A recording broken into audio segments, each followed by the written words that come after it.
And Amazon already taking pre-orders for the Robert Mueller special counsel witch hunt report. Taking orders, it's selling, by the way, for less than $10. It comes with a foreword by Professor Alan Dershowitz, by the way. The listed release date is March 26th. I'd like to know how they know that. They're pretty well informed, apparently. Joining us tonight, a man who's always well informed, Congressman Jim Jordan, great American, ranking member of the House Oversight Committee, member of the Judiciary Committee, a co-founder of the House Freedom Caucus. Congressman, I've got to turn to, first of all, have you put it in your order for the Mueller report? No, Lou, good to be with you. I didn't know that they knew already, for goodness sake. You think it's coming anytime soon, and just by the fact that it's been almost 2 years, it's got to come sometime soon. But I didn't know they could be this specific, so no, I don't have my order in yet. By the way, I was thinking it would be coming pretty soon last fall, so you know, I'm over my projecting when it's going to arrive. I want to turn first to the Department of Homeland Security Secretary, talking about the crisis at our southern border is unsustainable. Yet I don't know what the military is doing down there. I don't know what happened to the concertina wire. I don't know what's happened to the Border Patrol. I saw pictures today of Border Patrol, and I know there's got to be more than these Border Patrol agents that I witnessed standing around as illegal immigrants are crouched on the ground, sitting on the ground in many cases. It is not a very good picture, and I can't understand why she's not being held accountable for the department that she is running.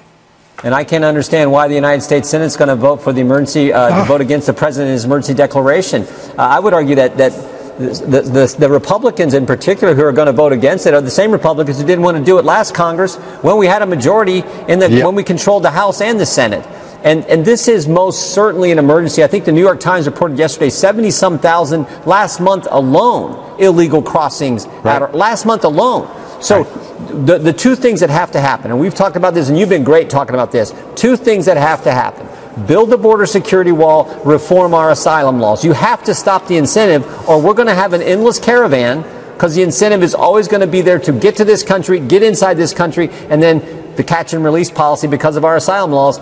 That's what is incentivizing so much of this, and that has got those two things. If we do those two things, that would be the most important effort we could have right now. Then we can get to all the other issues about immigration. But then, of course, as you well know, there would still be the Obama and Clinton appointed judges, particularly in the Ninth Circuit, particularly up in Northern California, who would be working against every policy, every initiative of this president to block him from securing the border, stopping illegal immigration, stopping asylum seekers. What happened to the return to Mexico policy to stop asylum seekers? This Homeland Security Department is enforcing nothing of what this president says. And why not challenge those courts and challenge the activist judges? And by the way, what about Chief Justice Roberts, who said there are no Obama-appointed judges or Bush-appointed justices or Trump? They're just good old judges. I mean, what kind of nonsense and pablum are we being fed by the man responsible for the FISA courts and the United States Supreme Court? Yeah, you had a lot in there, Lou, and it was all good. But I'll tell you what, in spite of I'll do it by segments in the future. In spite of all these entities and efforts against the president, think about what has been accomplished in 2 years. And this list, it could be a lot longer, but taxes down, regulations down, economy growing at an unbelievable rate, lowest unemployment in 50 years, Gorsuch and Kavanaugh on the court, out of the Iran deal, embassy in Jerusalem, hostages home from North Korea, new NAFTA agreement. I mean, the market growing like it's been an amazing 2 years. In spite of the fact, 2 years. In spite of the fact, so what we have to do is we just have to continue to do what we said, keep fighting hard, keep pushing, in spite of all the opposition that's against us. And if we have that attitude, this is America. We'll get it right eventually. We'll get those good policy outcomes that we ultimately need, in spite of the left, in spite of the mainstream press, in spite of some Republicans who don't want to support the president.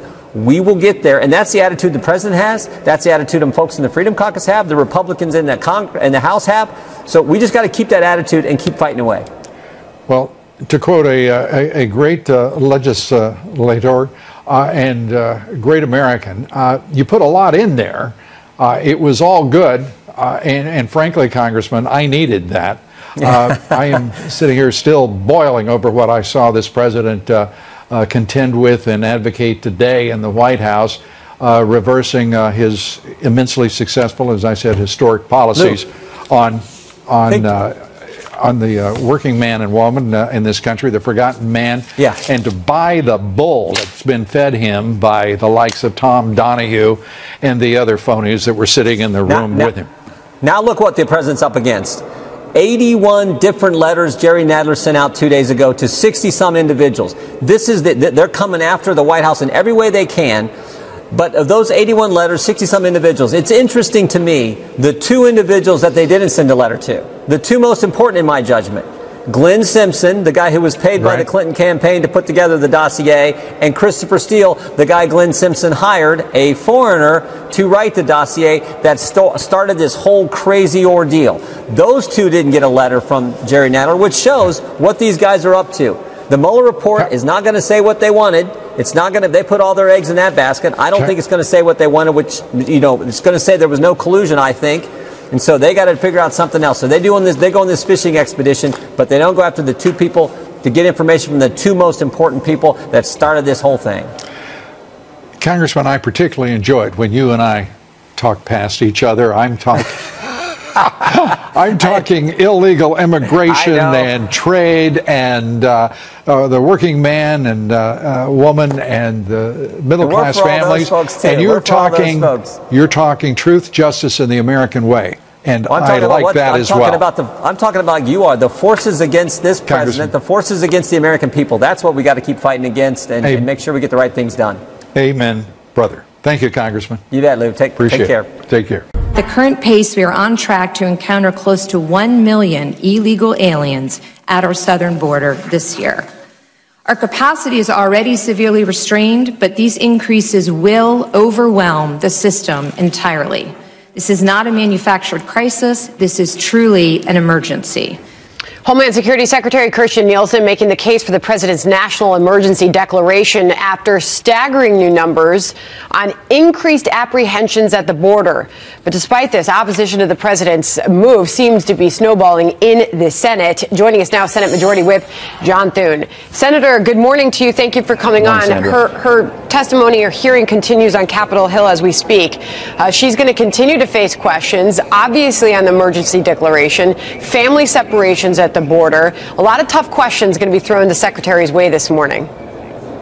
That's right, but the facts are there is a crisis at the border, and the numbers that she's putting out that are more recent show that the numbers are spiking. We were averaging about 60,000 illegal border crossings every month. This last month, that was 76,000. Of course, we know in that group you've got drug dealers and traffickers and gang members. You also have a lot of unaccompanied children and families with children coming across the border, which creates the humanitarian crisis that we're seeing too. So she's speaking to the emergency that exists. I think we all agree with that, which is why the president is correct to push Congress as hard as he possibly can to try and get funding and the resources that are necessary to address it. She called the current projections dire when it comes to the numbers that we're seeing at the border. She said the agency is now on track to apprehend more migrants crossing illegally in the first 6 months of the year than the entirety of 2017. She talked about that being truly an emergency and making the case that this is not a manufactured crisis. Is she going to convince her critics in that hearing room this morning? I don't know that she'll convince the Democrats in the House. They seem to have made up their minds, and honestly, we wouldn't be having this conversation, Sandra, if it weren't for the hatred the Democrats in the Congress have for the president, which has blinded them to the need to address what is a major crisis. And, you know, she needs resources down there, manpower, technology, all the things that are necessary from a national security standpoint to ensure that we're protecting the country, but also to address what has become a major humanitarian crisis at the border.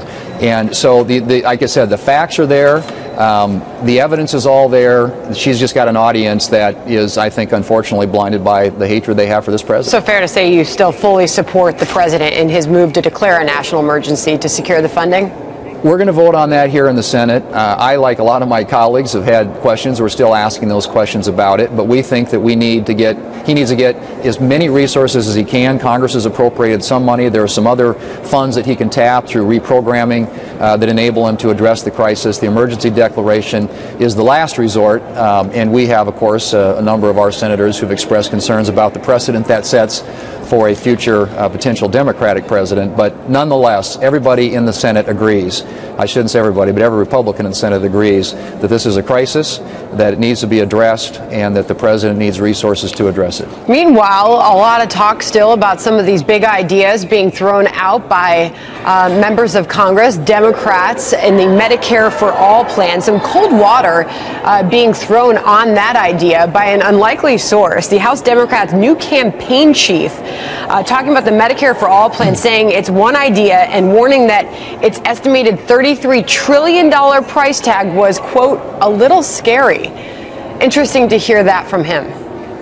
Well, it's a recognition of reality, and these people are living in fantasy land if they think that a government-run healthcare system at a cost of $33 trillion, a Green New Deal that, again, somewhere between $51 and $93 trillion, which ends up being about $650,000 per family, per household in this country over the next 10 years.